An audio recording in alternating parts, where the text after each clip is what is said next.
नमस्कार दोस्तों, जय माता दी। तो आज के इस वीडियो में शेयर करने वाले हैं भगवान जगन्नाथ मंदिर के प्रसाद से जुड़ी अनोखी कथा और आठ चमत्कार। तो कहते हैं कि भगवान जगन्नाथ का प्रसाद दुनिया के सभी मंदिरों के प्रसाद से भिन्न और चमत्कारिक है। इस मंदिर के प्रसाद को अनोखे तरीके से बनाया जाता है और इस संबंध में एक कथा भी प्रचलित है। तो चलिए शुरू करते हैं वीडियो। किसी भी तीर्थ स्थान पर मिलने वाले प्रसाद को सामान्यतः प्रसाद ही कहा जाता है, परंतु उड़ीसा में स्थित जगन्नाथ मंदिर में मिलने वाले प्रसाद को महाप्रसाद माना जाता है। कहते हैं कि एक बार महाप्रभु वल्लभाचार्य एकादशी व्रत के दिन जगन्नाथ मंदिर पहुंचे। व्रत के दिन वहां वल्लभाचार्य को किसी ने प्रसाद दिया। वल्लभाचार्य ने वो प्रसाद लिया और उन्होंने सत्वन करते हुए दिन के बाद रात भी बिता दी। अगले दिन द्वादश को सत्वन समाप्त होने पर उन्हें प्रसाद को ग्रहण किया, जिसके बाद प्रसाद को महाप्रसाद का गौरव प्राप्त हुआ। दुनिया का सबसे बड़ा रसोई घर है। यहाँ 500 रसोइये 300 सहयोगियों के साथ बनाते हैं। भगवान जगन्नाथ जी का प्रसाद लाख भक्त कर सकते हैं यहाँ भोजन। बताया जाता है कि रसोई में जो भी भोग तैयार किया जाता है वह सब माँ लक्ष्मी की देखरेख में होता है।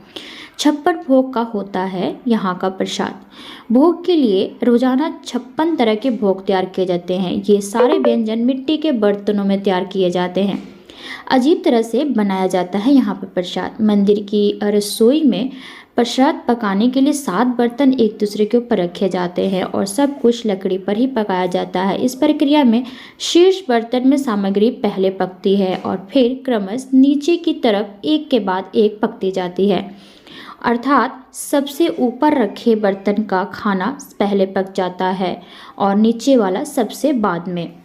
हजारों के लिए यहाँ बनता है प्रसाद, लाखों भी खा जाते हैं। कहा जाता है कि मंदिर में प्रतिदिन प्रसाद 20,000 लोगों के लिए बनाया जाता है, लेकिन त्यौहार वाले दिन 50,000 लोगों के लिए भी बनाया जाता है। लेकिन कहा जाता है कि यदि किसी दिन लाखों लोग भी आ जाएं तो भी वो प्रसाद ग्रहण करके ही जाते हैं। भरपूर होती है खाद्य सामग्री। मंदिर के अंदर पकाने के लिए भोजन की मात्रा पूरे वर्ष के लिए रहती है। प्रसाद की एक भी मात्रा कभी भी व्यर्थ नहीं जाती है। सबसे पहले लगता है माता पार्वती का भोग। यहाँ पर बिमला देवी नाम से माता पार्वती का एक मंदिर है। महाप्रसाद बनने के बाद सबसे पहले माता पार्वती जी को भोग लगाया जाता है। इसी के बाद भगवान जगन्नाथ जी को भोग चढ़ता है। भगवान के विग्रह के समक्ष बैठकर नहीं करते हैं प्रसाद ग्रहण। ऐसी मान्यता है कि एक बार माता लक्ष्मी ने भगवान की इच्छा से ही नारद मुनि को यह प्रसाद भगवान की अनुपस्थिति में दे दिया था। तभी से परंपरा है कि भगवान के समक्ष भोग ग्रहण नहीं किया जाता। महाप्रसाद कथा। यह महाप्रसाद कैसे इस संसार में आया, इस संबंध में चैतन्य मंगल में एक कथा मिलती है। एक दिन नारद मुनि कैलाश पर्वत पर शिव जी के दर्शन करने पहुंचे और उन्होंने श्री कृष्ण और उद्धव जी के बीच की वार्तालाप का वर्णन उनके समक्ष किया। इस प्रसंग में उद्धव जी भगवान के महाप्रसाद की महिमा गान करते हुए कहते हैं, हे भगवान, आपकी महाप्रसादी माला, सुगंधित तेल, वस्त्र और आभूषणों और आपके उचित भोजन को स्वीकार करने से आपके भक्त आपकी माया शक्ति पर विजय प्राप्त कर लेते हैं। यह सुनकर नारद मुनि कहते हैं, कैलाशपति, यह सुनकर मेरे हृदय में भगवान विष्णु का महाप्रसाद चखने की तीव्र उत्कंठा जागृत हुई है। इस आशा से मैं बैकुंठ गया और पूर्ण भक्ति भाव से माता लक्ष्मी की सेवा करने लगा। 12 वर्षों तक सेवा करने के पश्चात एक दिन माता लक्ष्मी ने मुझसे पूछा, नारद, मैं तुम्हारी सेवा से अत्यंत प्रसन्न हूँ, तो मन चाहा वर मांग लो। यह सुनकर नारद जी ने विनय भाव से कहा, हे माता, अनंत काल से मेरे हृदय में इस बात को लेकर पीड़ा है कि मैंने आज तक कभी भगवान विष्णु के महाप्रसाद का आस्वाद नहीं किया है। कृपया मेरी अभिलाषा पूरी कर दीजिए। यह सुनकर माता लक्ष्मी देवी दुविधा में पड़ गई। कहने लगी, परंतु नारद जी, मेरे स्वामी ने मुझे कठोर निर्देश दिए हैं कि उनका महाप्रसाद किसी को भी ना दिया जाए। मैं उनकी आज्ञा का उल्लंघन कैसे कर सकती हूँ, परंतु तुम्हारे लिए मैं अवश्य कुछ व्यवस्था करूँगी। कुछ समय पश्चात माता लक्ष्मी ने भगवान विष्णु से अपने हृदय की बात कही और बताया कि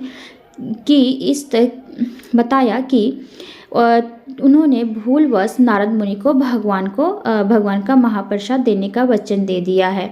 यह सुनकर भगवान विष्णु ने कहा, हे प्रिय, तुमने बड़ी भारी भूल कर दी है, परंतु अब क्या किया जा सकता है। तब तुम नारद मुनि को मेरी अनुपस्थिति में मेरा महाप्रसाद दे सकती हो। नारद मुनि ने कहा, हे महादेव, आप विश्वास नहीं करेंगे, महाप्रसाद के मात्र स्पर्श से मेरा तेज और आध्यात्मिक शक्ति 100 गुना बढ़ गई। मैं दिव्य भाव का अनुभव करने लगा और सुनाने यहाँ आया हूँ।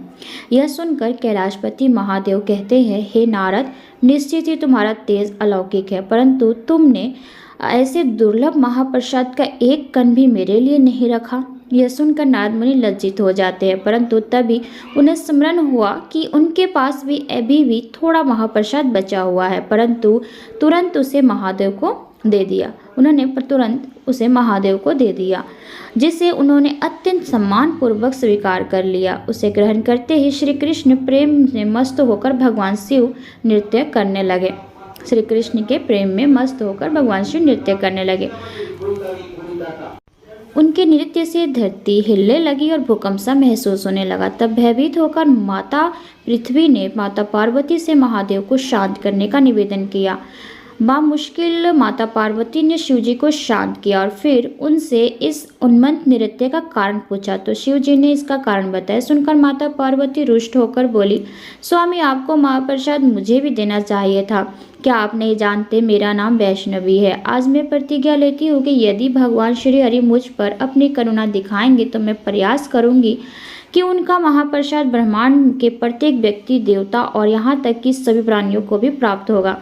तभी आश्चर्यजनक रूप से उसी क्षण भगवान विष्णु माता पार्वती के वचन की रक्षा हेतु वहां प्रकट हुए और बोले, हे देवी पार्वती, मैं आपको वचन देता हूँ कि मैं स्वयं तुम्हारी प्रतिज्ञा को पूर्ण करूँगा। पुरुषोत्तम क्षेत्र जगन्नाथपुरी में प्रकट होऊंगा और ब्रह्मांड में प्रत्येक जीव को अपना महाप्रसाद प्रदान करूँगा। इसीलिए आज भी जगन्नाथ मंदिर में भगवान जगन्नाथ को भोग लगाने के पश्चात सर्वप्रथम प्रसाद बिमला देवी यानी माता पार्वती के मंदिर में अर्पित किया जाता है। और यही कारण है कि कोई भी भक्त प्रसाद कभी भी अर्चा विग्रह के सामने बैठकर ग्रहण नहीं करता है। तो उम्मीद करती हूँ आप सबको वीडियो पसंद आया होगा। चलिए मिलते हैं अगली वीडियो में, तब तक इजाज़त दीजिए। धन्यवाद।